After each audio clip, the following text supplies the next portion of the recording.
Hello बच्चों, स्वागत है आप सभी का मैथ्स मौसम में। तो चलिए हम लोग आज 3D का सेकंड वीडियो बनाने वाले हैं। तो जो भी हम लोग जैसे कि 3D का फर्स्ट पार्ट में equation of line in space को कंप्लीट किए थे, अभी हम लोग इस पार्ट के अंदर इक्वेशन ऑफ प्लेन को कंप्लीट करेंगे। ठीक है, तो चलिए हम लोग सबसे पहला ये क्वेश्चन स्टार्ट करते हैं। क्या है देख लेते हैं। क्वेश्चन में कहा जा रहा है कि find the distance between the planes इतना एंड इतना। मतलब हमें इस प्लेन के और इस प्लेन के बीच का डिस्टेंस फाइंड करना है। ठीक है, तो चलिए शुरू करते हैं। चलिए हमारे पास दो प्लेन हैं। एक प्लेन दिया है 2x minus y plus 2z equal to 5 और दूसरा प्लेन दिया है 5x minus 2.5 y plus 5z equal to 20। हमें इन्हीं दोनों प्लेन के बीच का डिस्टेंस निकालना है। तो प्लेन के बीच का डिस्टेंस निकालने के लिए हम लोग क्या करते हैं, सबसे पहले दोनों ही प्लेन में एक्स वाई जेड का कोफिशिएंट सेम बना लेंगे। इसमें जो एक्स वाई जेड का कोफिशिएंट है वही इसमें भी बनाएंगे। एक काम करिए, ऊपर वाले को हम रहने देते हैं 2x minus y plus 2z equal to 5।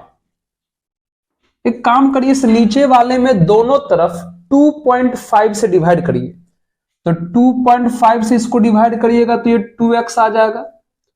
2.5 से इसको डिवाइड करिएगा तो माइनस वाई हो जाएगा। 2.5 से इसको डिवाइड करिएगा तो 2z हो जाएगा और 2.5 से इसको डिवाइड करिएगा तो 8 आ जाएगा। अब देखिए दोनों में एक्स वाई जेड का कोफिशिएंट सेम हो गया, तो अब आराम से हम लोग डिस्टेंस निकाल सकते हैं। तो चलिए डिस्टेंस कैसे निकाला जाता है। डिस्टेंस निकालने का रूल है कि एक प्लेन के कांस्टेंट में से दूसरे प्लेन का कांस्टेंट माइनस कर देंगे और उनके मॉड को अंडर रूट एक्स के कोफिशिएंट का स्क्वायर, वाई के कोफिशिएंट का स्क्वायर और जेड के कोफिशिएंट के स्क्वायर से डिवाइड कर देंगे। ऊपर में -3 का मॉड 3, नीचे में 9 का रूट 3, यानी हमारा आंसर कितना आ जाएगा 1 यूनिट। यानी इस क्वेश्चन का आंसर 1 यूनिट हुआ, यानी दोनों प्लेन के बीच का डिस्टेंस निकल गया। ठीक है, ओके, नोट करिए।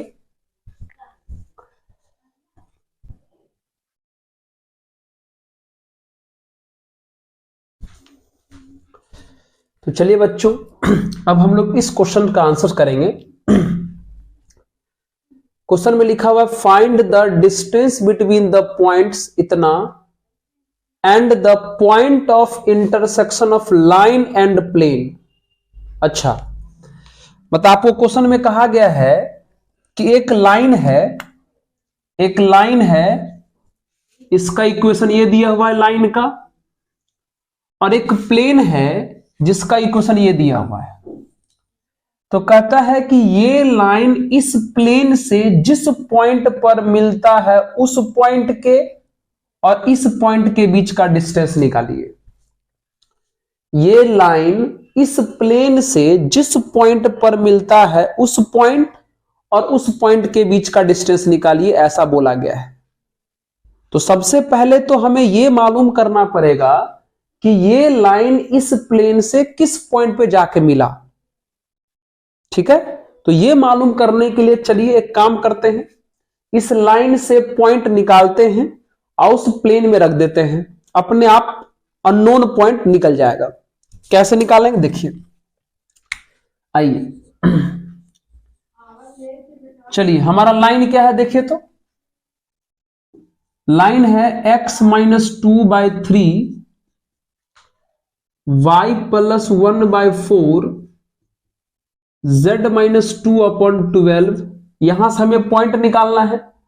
तो पिछले वीडियो में भी हम लोग बताए हैं कि लाइन अगर इस प्रकार का हो और पॉइंट निकालना हो तो इसे किसी अननोन r के बराबर हम लोग मान लेते हैं। फिर क्या करते हैं, फर्स्ट और लास्ट को सॉल्व करते हैं। चलिए फर्स्ट और लास्ट को, तो फर्स्ट हमारा कितना है, x minus 2/3 equal to r। Second और लास्ट को y प्लस 1/4। थर्ड और लास्ट को, चलिए अगर आप यहां से x का वैल्यू निकालेंगे तो कितना आ जाएगा, 3r प्लस 2 आ जाएगा। यहां से y, अच्छा इसको तो बराबर करवे नहीं किए, इसको यहां से y निकालेंगे तो 4r माइनस 1 आ जाएगा, और यहां से z निकालेंगे तो 12r प्लस 2 आ जाएगा। मित्र ये जो पॉइंट निकला यह एक अननोन पॉइंट है। अब इस अननोन पॉइंट को नोन बनाने के लिए हमें इस पॉइंट को अब प्लेन में रखना पड़ेगा। क्यों? क्योंकि इन दोनों का ये कॉमन पॉइंट होना चाहिए, क्वेश्चन में ऐसा कहा है। तो हमने लाइन से पॉइंट को निकाला, अब इस पॉइंट को इस प्लेन में रख देते हैं। चलिए फॉर प्लेन, क्या हमारा plane, x minus y plus z equal to 5।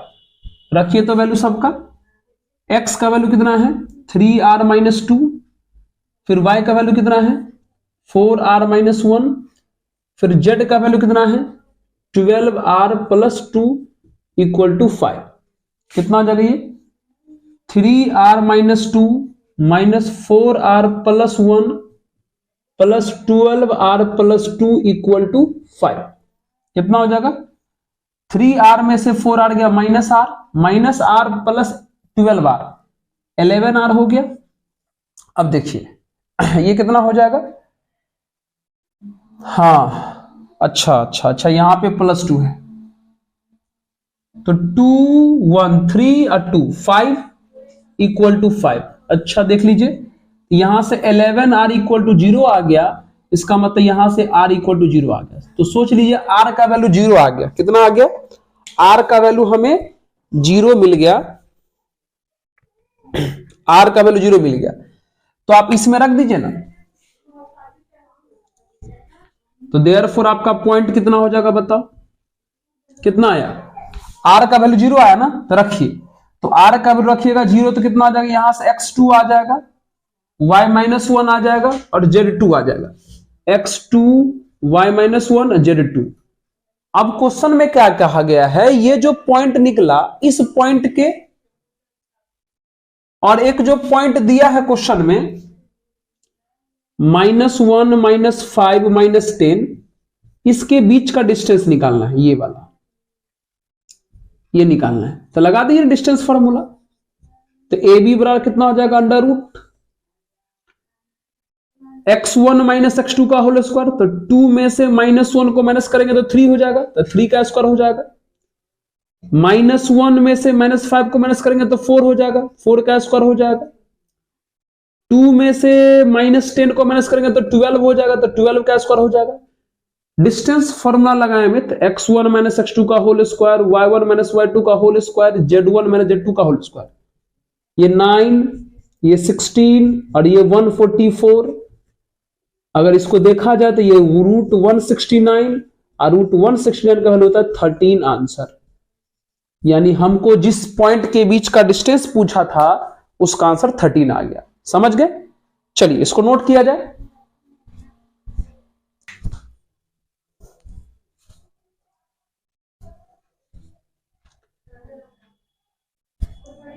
तो चलिए बच्चों, अब हम लोग इस सवाल को बनाते हैं। क्या लिखा हुआ क्वेश्चन में, find the equation of plane passing through the points इतना एंड इतना। कोई प्लेन है जो इन दोनों पॉइंट से पास कर रहा है and parallel to the line इतना। कोई प्लेन है जो इन दोनों पॉइंट से पास कर रहा है और इस लाइन के पैरेलल है। मतलब सुनिए, जैसे एक प्लेन है, ठीक है, इस प्लेन पर दो पॉइंट दिया है। चलिए एक पॉइंट हम ए ले लेते हैं -1 2 0, एक पॉइंट बी दिया है 2 2 -1, ठीक है। और आपको पता है कि हर एक प्लेन पर एक नॉर्मल होता है जी, हर एक प्लेन पर एक नॉर्मल होता है। उस नॉर्मल के डायरेक्शन रेशियो को हम थोड़ी देर के लिए मान लेते ए बी सी। फिर क्वेश्चन में कहा गया है कि ये जो प्लेन है वो इस लाइन के पैरेलल है। तो सोचिए लाइन के पैरेलल अगर हम प्लेन बनाएंगे तो प्लेन और लाइन पैरेलल तो हो गया, लेकिन लाइन और नॉर्मल आपस में क्या हो गया, परपेंडिकुलर हो गया। ठीक है, ये आप लोग जानते होंगे कि जब लाइन और प्लेन पैरेलल होता है उस वक्त लाइन और नॉर्मल परपेंडिकुलर होता है। देख लीजिए फिगर में दिखाई भी दे रहा है। तो उस कॉन्सेप्ट का हम लोग यूज करेंगे। चलिए कोई बात नहीं, एक काम करो, यूज तो पड़ेगा ही। तो नॉर्मल का डायरेक्शन रेशियो तो एबीसी मान चुके हैं, लाइन का डायरेक्शन रेशियो निकाल लीजिए। तो लाइन का डायरेक्शन रेशियो निकालने के लिए ये वाला लाइन है, इस लाइन के इक्वेशन को थोड़ा ठीक करना पड़ेगा। ठीक करने का मतलब सर, ठीक करने का मतलब ये हुआ कि ये जो लाइन लिखा है x minus 1/1, 2y plus 1/2, z plus 1/-1, इसका डायरेक्शन रेशियो नीचे वाला तब होता है जब x y z का कोफिशिएंट 1 होता है। तो यहां तो x का कोफिशिएंट 1 है लेकिन यहां नहीं है, तो x का यहां y का कोफिशिएंट 1 बनाने के लिए हमें ऊपर भी 2 से नीचे भी 2 से डिवाइड करना पड़ेगा। तो ऊपर 2 से करेंगे तो ये y प्लस 1/2 1 हो जाएगा, और यहां z का कोफिशिएंट तो 1 है ही, टेंशन नहीं है। अब हमारा इसका जो डायरेक्शन रेशियो है, इसका डायरेक्शन रेशियो नीचे वाला 1 1 -1 आ गया। ठीक है, चलिए हमें निकालना क्या था, प्लेन का इक्वेशन। तो प्लेन का इक्वेशन निकालने के लिए दो चीज पर्याप्त है, पॉइंट और नॉर्मल का डायरेक्शन रेशियो। पॉइंट और नॉर्मल का डायरेक्शन रेशियो, पॉइंट तो 2 है लेकिन नॉर्मल का डायरेक्शन रेशियो मालूम नहीं है ना। कोई बात नहीं, काम करते हैं।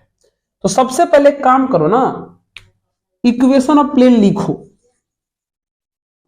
तो equation of plane is, formula होता है a into x minus x1 plus b into y minus y1 plus c into z minus z1 equal to 0। ये प्लेन का इक्वेशन तब होता है जब प्लेन पर पॉइंट दिया रहता है। ठीक है, चलिए a x minus x1, x1 हमारा पॉइंट है। चलो पहले इसी पॉइंट का काम कर लेते हैं। तो x का वैल्यू -1 था, ये तो +1 हो जाएगा। b तो नहीं मालूम है, y माइनस y1 2 है, c z माइनस z1 हमारा कितना है 0 इक्वल टू 0। इसे फर्स्ट इक्वेशन मान लेते हैं। अब ध्यान दीजिएगा, यह है प्लेन का इक्वेशन, एक पॉइंट के मदद से निकाल लिए। अब एक बात गौर से सोचिए, इस प्लेन पर एक और पॉइंट भी तो है। इसका मतलब ये पॉइंट इस प्लेन के इक्वेशन को सेटिस्फाई करेगा। इसका मतलब इस पॉइंट को इस प्लेन के इक्वेशन में रख सकते हैं। तो रख दीजिए ना, रखिए। तो कितना, put x equal to 2, y equal to 2, z equal to -1 put करिएगा तो कितना आ जाएगा, x के जगह पे 2 तो ये 3 हो जाएगा, मतलब 3a, y के जगह पे 2 तो ये 0 हो जाएगा, तो 0 इंटू बी, z के जगह पे -1 तो कितना आ जाएगा, -c इक्वल टू 0। चलिए, है ना। हमें ए बी सी का वैल्यू जब निकल जाएगा तो इसी फर्स्ट इक्वेशन में रख देंगे, हमारा प्लेन का इक्वेशन कंप्लीट हो जाएगा। तो ये जो भी हम काम कर रहे हैं वो एबीसी निकालने के लिए कर रहे हैं। पहले प्लेन का इक्वेशन लिखे, उस प्लेन के इक्वेशन में इस पॉइंट को सेटिस्फाई करवाएं तो एक रिलेशन हमको एबीसी में मिल गया। चलिए अब आगे बढ़ते हैं। अच्छा, क्वेश्चन में एक और कंडीशन है कि क्वेश्चन में बोला था कि ये जो प्लेन है वो इस लाइन के पैरेलल है। इसका मतलब ये लाइन और ये नॉर्मल आपस में क्या है, परपेंडिकुलर है।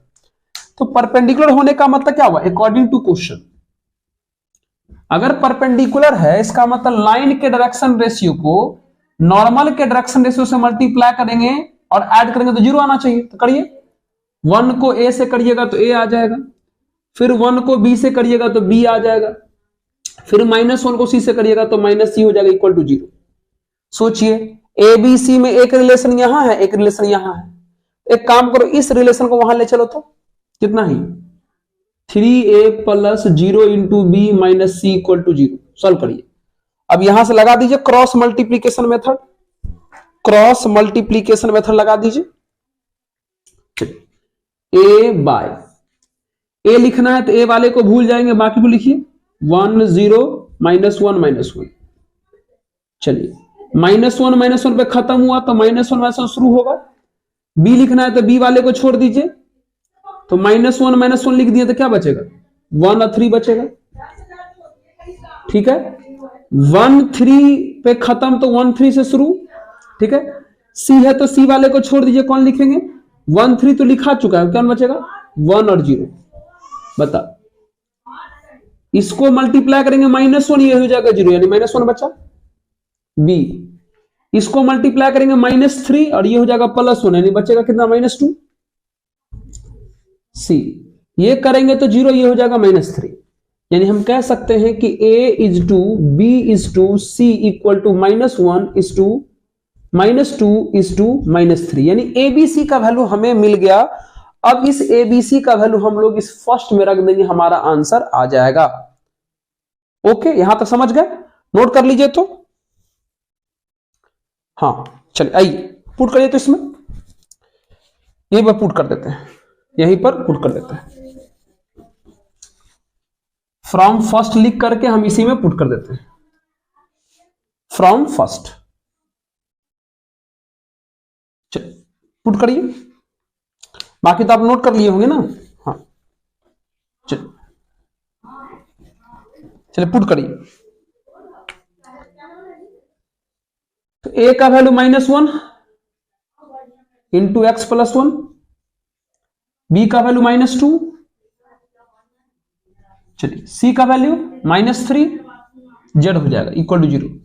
सॉल्व करिए, कितना हो जाएगा ये -x -1 -2y plus 4 -3z equal to 0। कितना हो गया ये -x -2y -3z, अब 4 में से कितना जाएगा 3 इक्वल टू 0। सब में माइनस से मल्टीप्लाई कर दीजिए तो x plus 2y plus 3z और -3 इक्वल टू 0, ये आंसर हो गया। इस तरीके से ये क्वेश्चन कंप्लीट हो गया। समझ गए?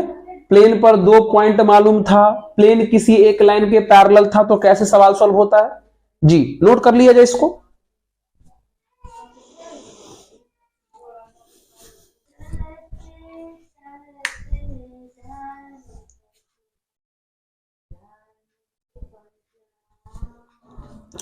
चलिए अब इस क्वेश्चन को हम लोग देखते हैं, क्या लिखा हुआ है।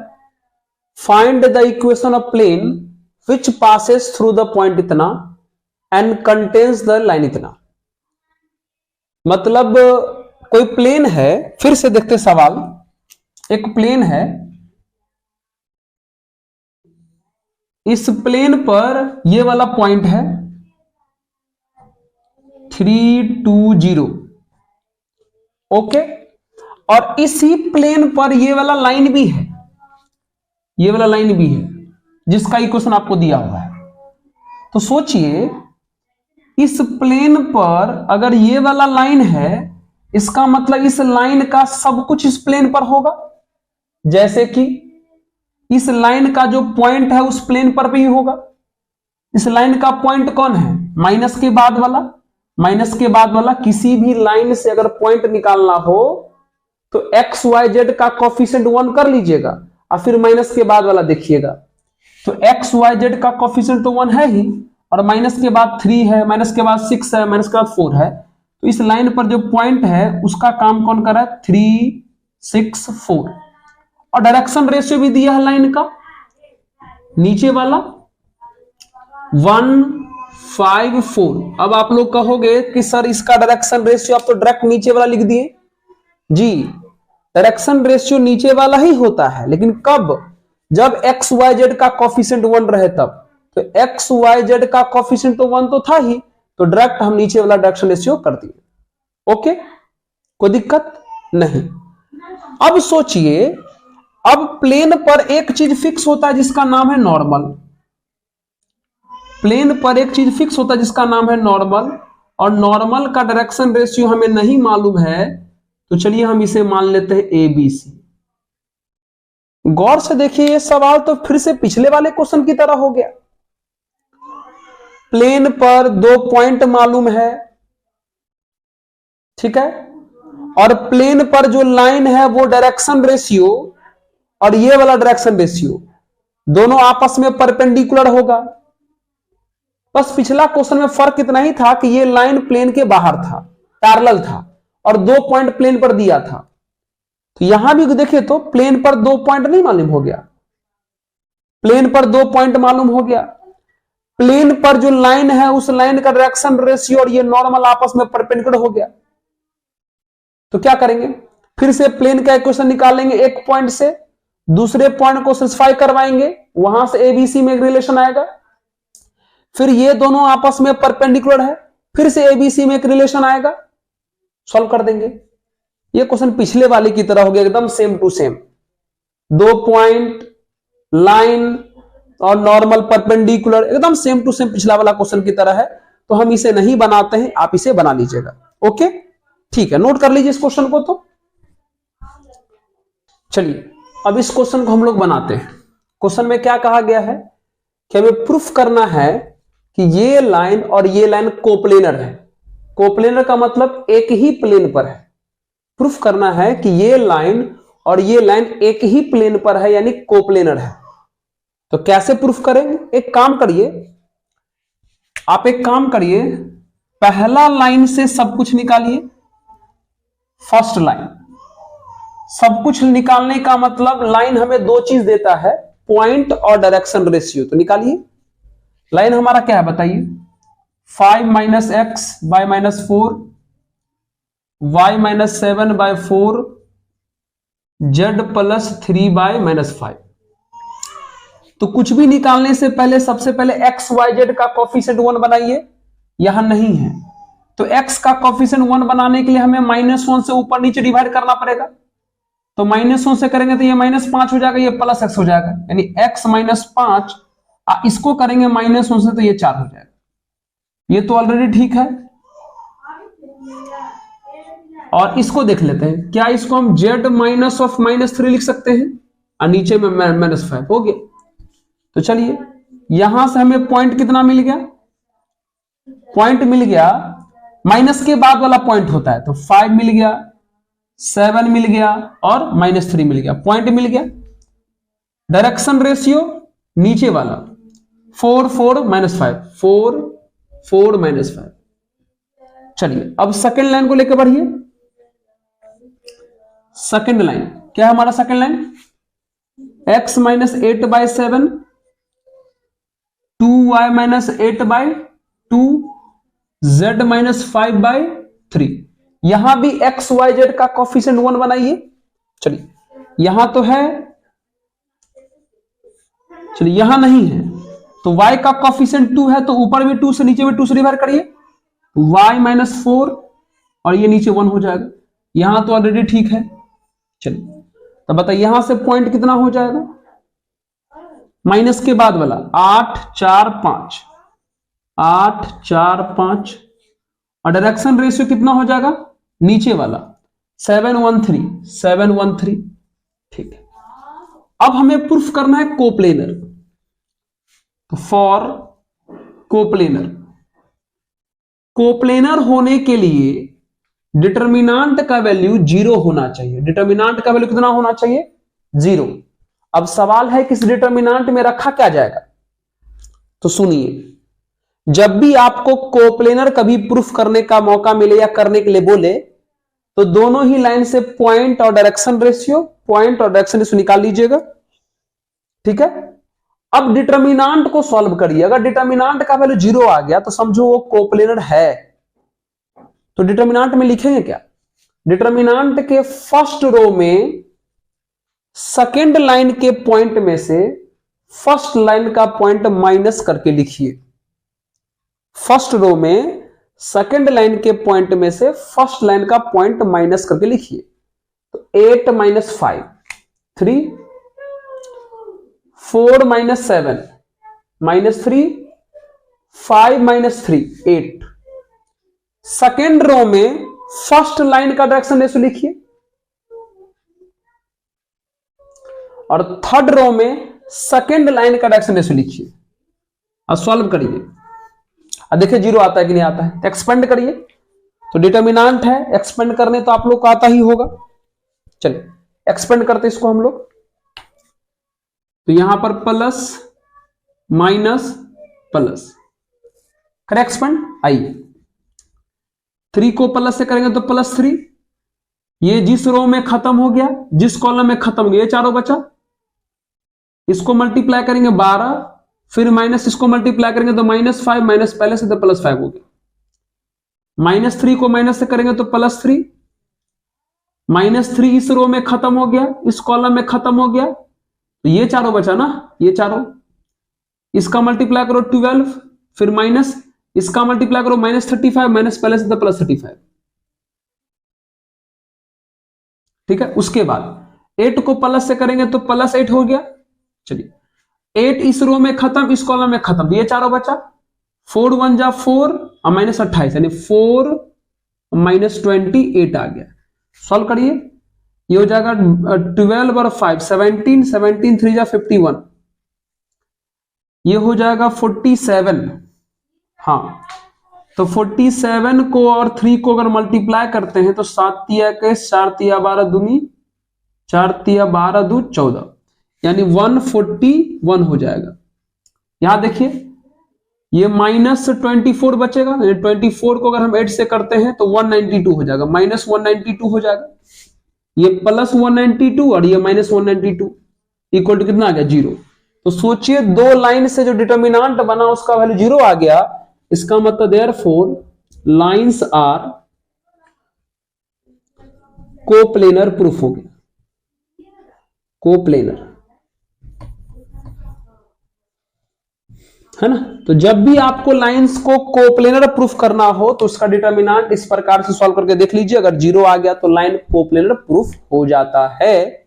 ठीक है, नोट कर लीजिए। अगले सवाल की तरफ बढ़ते हैं हम लोग।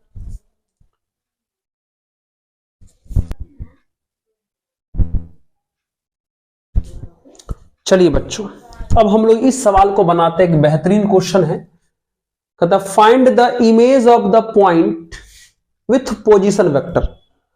मतलब ये जो पॉइंट है, इस पॉइंट का हमें इमेज फाइंड करना है इस प्लेन के अंदर। मतलब ऐसा है कि जैसे मान लीजिए हमारा हाथ एक प्लेन है, ठीक है, और इस प्लेन को अगर हम मिरर लगा देते अगर इस प्लेन में और यहां पर कोई पॉइंट रखते तो इस प्लेन में इमेज बनता। तो कहता है इस पॉइंट का जो इमेज इधर बनेगा उस इमेज का कोऑर्डिनेट कितना होगा बताइए। ठीक है, चलिए यही सवाल है, हम लोग बनाना चाहते हैं इसको। आइए क्वेश्चन ये है, एक प्लेन है, इस प्लेन के यहां एक पॉइंट रखा हुआ है, लेकिन पॉइंट का वैल्यू जो है वो पोजीशन वेक्टर में दिया है। तो आप इससे आई जे के हटा दीजिए ताकि कोऑर्डिनेट निकल जाए 1 3 4। अब इस पॉइंट को जब इस प्लेन में देखा गया इसका इमेज बना, मान लेते यहां पे, तो जहां पर इमेज बना उसे हम अल्फा बीटा गामा मान लेते, यही हमें फाइंड करना है। लेकिन सबसे पहले प्लेन का इक्वेशन निकाला जाए। कैसे निकलेगा प्लेन का इक्वेशन, वो तो दिया हुआ है, लेकिन प्लेन का इक्वेशन दिया है वेक्टर में, हमें चाहिए कार्टेशियन में। तो पता कैसे करते हैं, इसे कार्टेशियन में बदलने के लिए आसान तरीका है कि आप इस आर के जगह पे, अरे यार, इस आर के जगह पे एक्स आई प्लस वाई जे आप प्लस जेड के पुट कर दीजिए।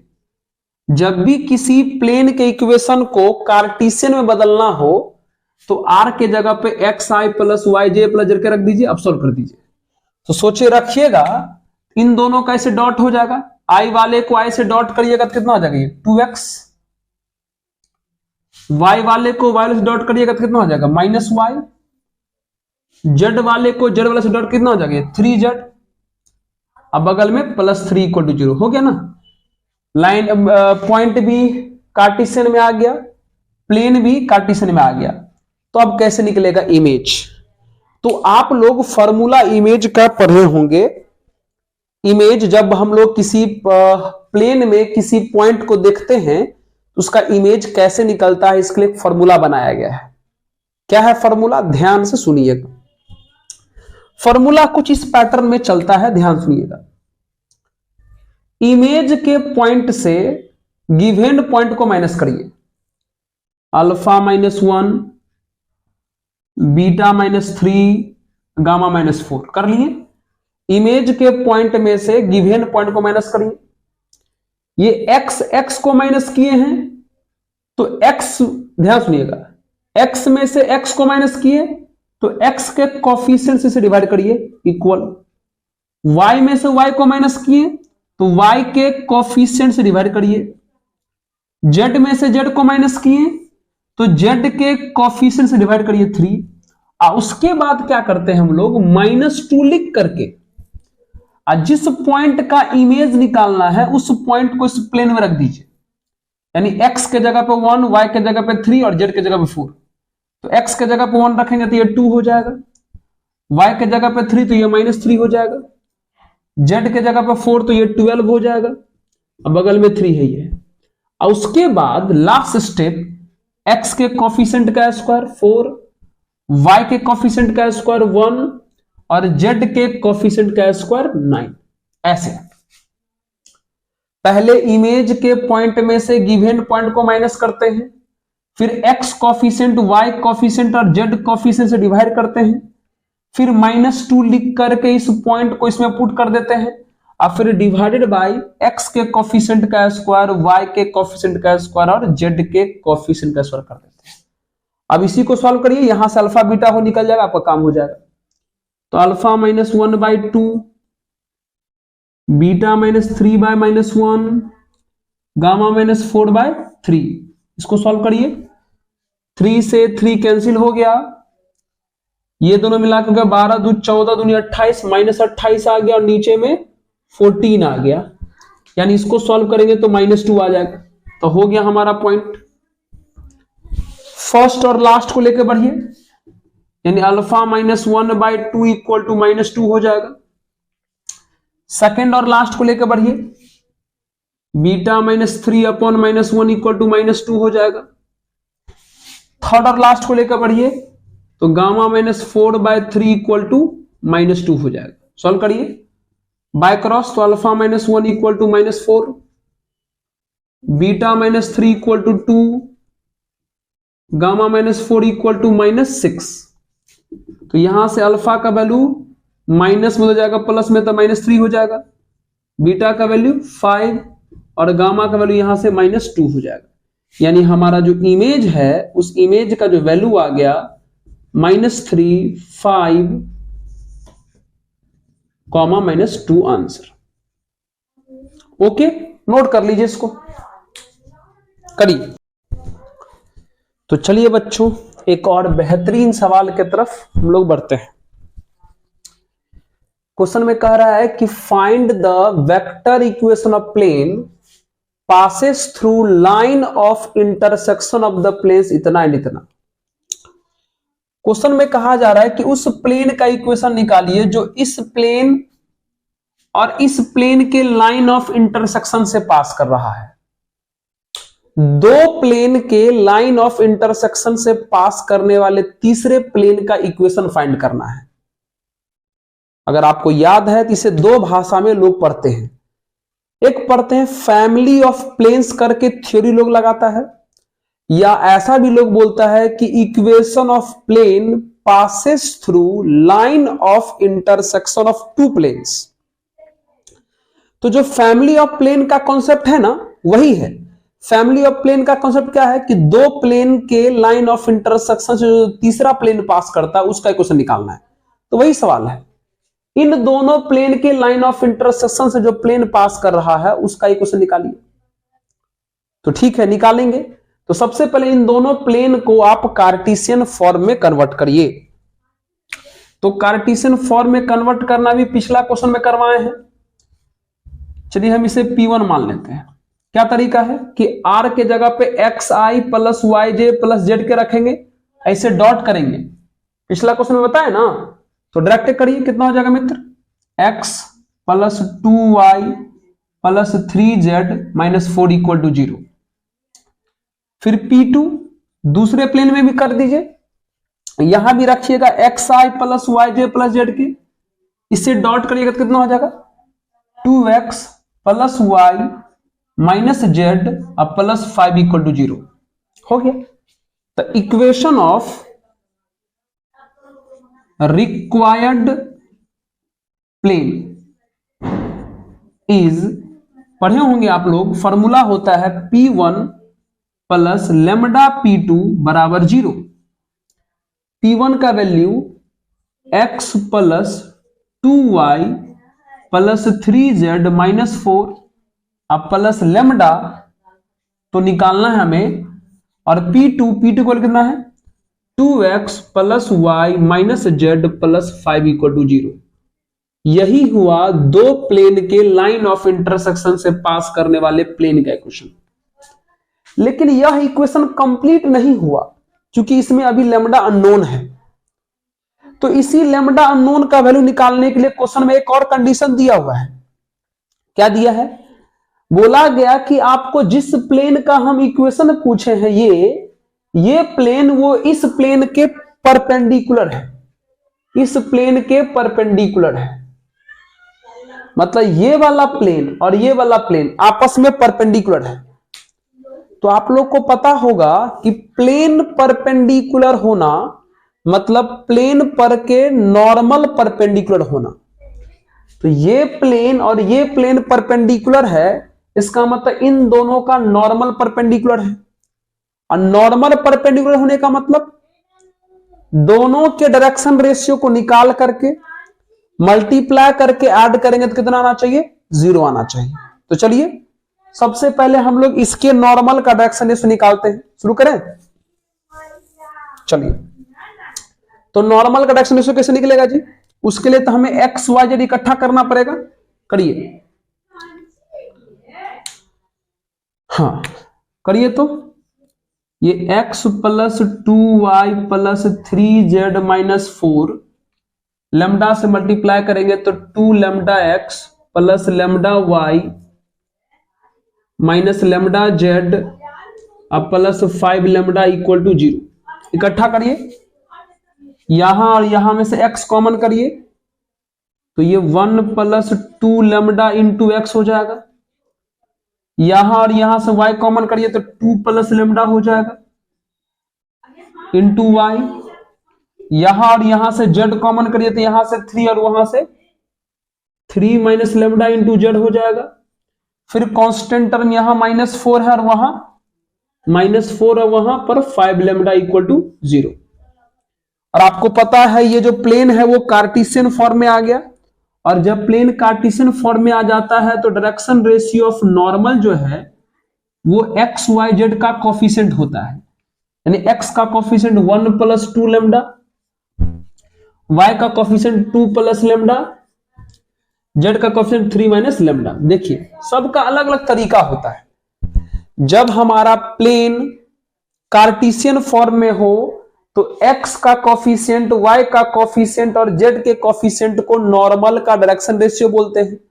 लेकिन जब हमारा प्लेन वेक्टर फॉर्म में हो, किस फॉर्म में हो, वेक्टर फॉर्म में हो, जैसे यहां प्लेन ये वेक्टर फॉर्म में है, तो ये वाला प्लेन वेक्टर फॉर्म में है तो इसमें डायरेक्शन रेशियो ऑफ नॉर्मल, तो जब प्लेन वेक्टर फॉर्म में हो तो r के बगल वाला जो वेक्टर होता है उसमें से ij के हटा दीजिए, डायरेक्शन रेशियो निकल जाएगा, यानी 5, 3 और -6। वेक्टर फॉर्म में हो तो r के बगल वाले वेक्टर से डायरेक्शन रेशियो निकालते हैं, और कार्टेशियन फॉर्म में हो तो एक्स वाई जेड के कोफिशिएंट को डायरेक्शन रेशियो कहा जाता है नॉर्मल का। तो सोचिए इसका भी डायरेक्शन रेशियो मालूम हो गया, इसका भी मालूम हो गया, और अकॉर्डिंग टू क्वेश्चन दोनों है परपेंडिकुलर, यानी मल्टीप्लाई करके जोड़ेंगे तो 0 आना चाहिए। तो 1 प्लस 2 लेमडा को 5 से करेंगे तो 5 इंटू 1 प्लस 2 लेमडा।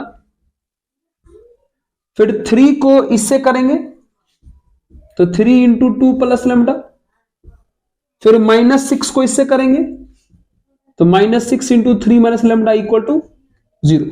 सॉल्व किया जाए इसको, 5 plus 10 lambda, 6 plus 3 lambda, -18 plus 6 lambda equal to 0। बोलो कितना हो जाएगा? लेमडा देख लो, 10 3 13, 13 6 19 लेमडा हो गया, और 5 6 11, 11 में से 18 गया तो -7 इक्वल टू 0। यानी लेमडा का जो वैल्यू आ गया वो 7/19 आ गया, लेमडा का वैल्यू आ गया।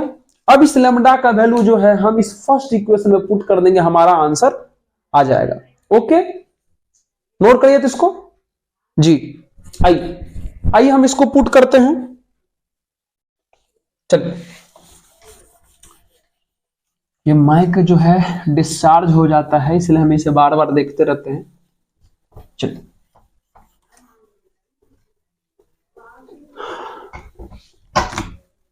आइए पुट कर देते हैं हम लोग इसको।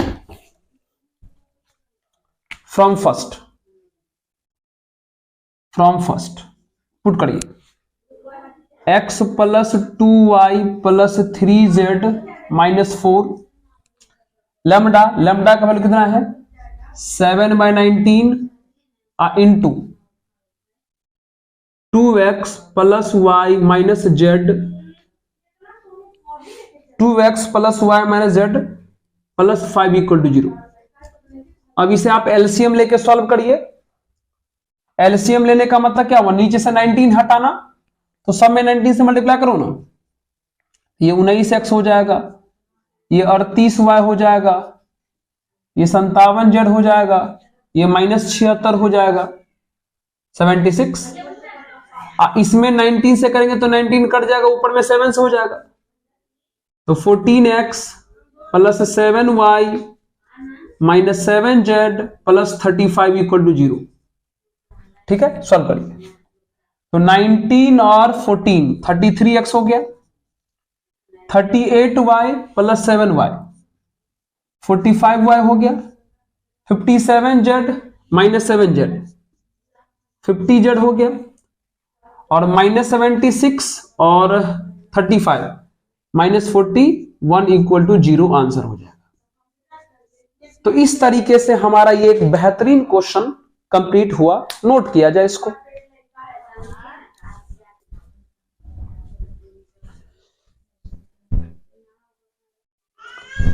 चलिए, एक टॉप लेवल के क्वेश्चन से मुलाकात करवाते हैं आप लोग को, एकदम टॉप लेवल का क्वेश्चन।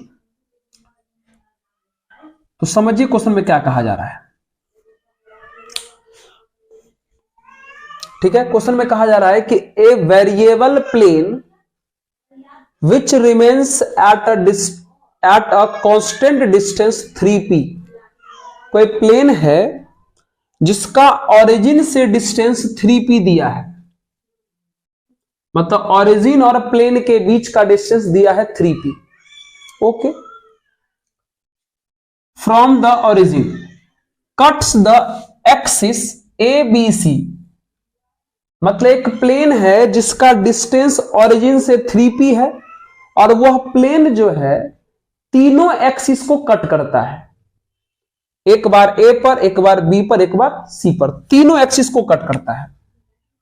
यानी फिगर हम बना लें, ठीक है, ये है ना, ये हमारा x एक्सिस है, ये हमारा y एक्सिस है, और ये हमारा z एक्सिस है।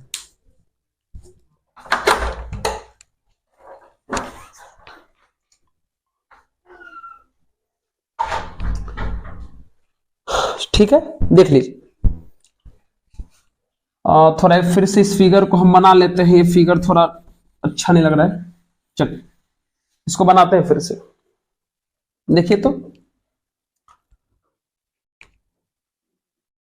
ये x एक्सिस, ये y एक्सिस, और ये हमारा z एक्सिस। तो एक प्लेन था जो तीनों एक्सिस को कट कर रहा है। यानी कुछ इस प्रकार से मान लीजिए x एक्सिस को A पे काट रहा है, y एक्सिस को B पे काट रहा है, और z एक्सिस को C पे काट रहा है। ज्वाइन कर दीजिए। ये है ना, ऐसा ही प्लेन है। क्वेश्चन में ऐसा ही दिया है कि एक प्लेन है जो तीनों एक्सिस को इस तरीके से कट कर रहा है, लेकिन क्वेश्चन में यह नहीं दिया है कि एक्स एक्सिस को कट कर रहा है तो कितने पर कट कर रहा है। तो हम अपने मन से मान लेते हैं कि एक्स एक्सिस को कट कर रहा होगा a,0,0 पर, y एक्सिस को 0,b,0 पर, और z एक्सिस को 0,0,c पर कट कर रहा होगा। ठीक है, अब आपको अगर याद है, और नहीं तो हम याद दिलाते हैं, प्लेन का इक्वेशन निकालने का एक तरीका होता है जिसे हम लोग इंटरसेप्ट फॉर्म कहते हैं। इंटरसेप्ट फॉर्म कहते हैं, उसमें हमें यह देखना पड़ता है कि वो प्लेन एक्स एक्सिस को, वाई एक्सिस को और जेड एक्सिस को कहां पे कट कर रहा है। तो जैसे कि यहां पर दिया हुआ है, ठीक है, चलिए तो उसी तरीके से हम निकाल लेते हैं equation of plane. Intercept form में यह तरीका है, इज एक्स बाई एक्स को जहां पे काटा a, y बाय y को जहां पे काटा, z बाय z को जहां पे काटा, इक्वल टू 1। यह है प्लेन का इक्वेशन। ठीक है, लेकिन यह प्लेन का इक्वेशन कंप्लीट नहीं है क्योंकि अभी ABC अननोन है। खैर, और भी बहुत सारी बातें अभी होगा। प्लेन का इक्वेशन पहले इतना तक तो हम सोच दिए, क्वेश्चन में कुछ और पूछा है, इतना तक तो ठीक है। अब आगे पढ़ते हैं।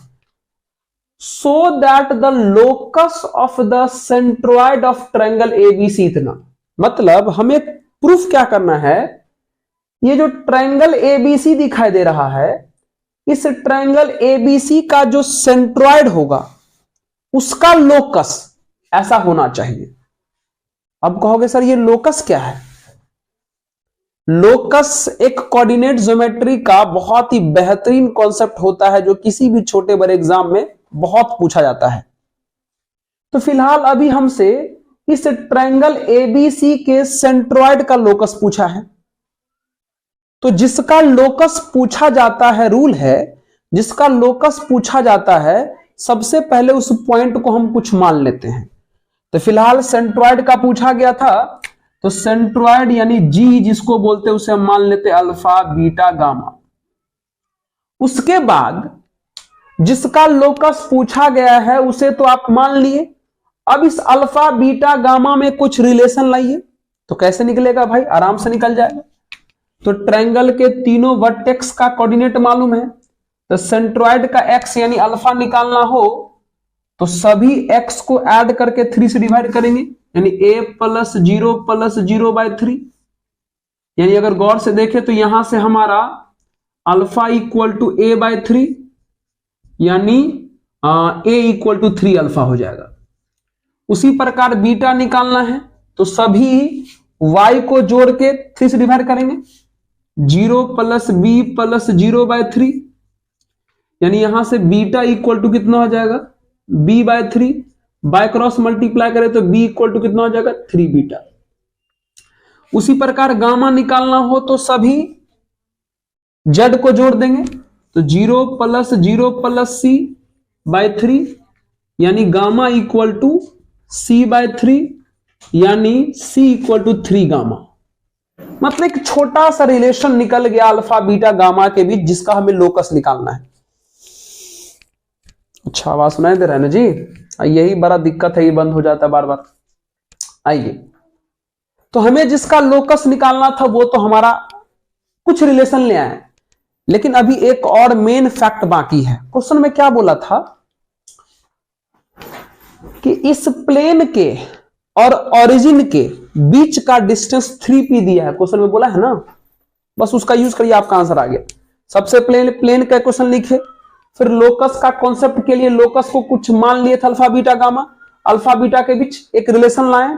उसके बाद क्वेश्चन में क्या बोला कि इस प्लेन का ओरिजिन से डिस्टेंस 3p दिया है, तो अब इसका यूज करिए, आपका सवाल बन गया। यानी एक यहां पे ओरिजिन है 0,0,0 और यहां पर प्लेन है x/a + y/b + z/c equal to 1। तो इधर ले आइए, तो -1 इक्वल टू 0। इन दोनों के बीच का ये जो डिस्टेंस है, ये डिस्टेंस हमारा 3p दिया हुआ है। तो चलिए अब हम इस कॉन्सेप्ट का यूज कर लेते हैं, है ना। चलिए कैसे निकलेगा। क्वेश्चन में 3p दिया है, डिस्टेंस जो है, चलिए इस डिस्टेंस को कुछ मान लिया जाए m और n। क्वेश्चन में इस mn का वैल्यू 3p दिया है और हम लोगों को भी ये डिस्टेंस निकालने आता है। कैसे? सबसे पहले इस पॉइंट को हम लोग इसमें पुट कर देते हैं। तो सोचो x के जगह पे रखेंगे 0 तो ये 0/a हो जाएगा, फिर y के जगह पे तो 0/b हो जाएगा, फिर z के जगह पे तो 0/c हो जाएगा और बगल में -1 उसका मॉड, फिर डिवाइडेड बाय अंडर रूट क्या करते हैं, x का कॉफिशिएंट 1/a का स्क्वायर, y का कॉफिशिएंट 1/b का स्क्वायर, z का कॉफिशिएंट 1/c का स्क्वायर इक्वल टू 3p। ये डिस्टेंस का फॉर्मूला, पॉइंट और प्लेन के बीच डिस्टेंस निकालने का फॉर्मूला ये हम लोग जानते हैं और ये क्वेश्चन में दिया था। क्या जानते हैं? पॉइंट को प्लेन में रख देते हैं और फिर divided by under root x के कोफिशिएंट का स्क्वायर, y के कोफिशिएंट का स्क्वायर और z के कोफिशिएंट का स्क्वायर कर देते हैं। अब इसी को सॉल्व करिए, आपका आंसर लोकस कंप्लीट हो गया। हो गया? चलिए इसको नोट करिए। तो हाँ, अब इधर मिटा देते हैं, देख लीजिए।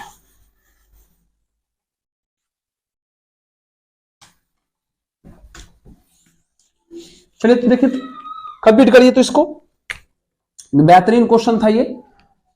तो ये पूरा खत्म, -1 का मॉड हो जाएगा 1।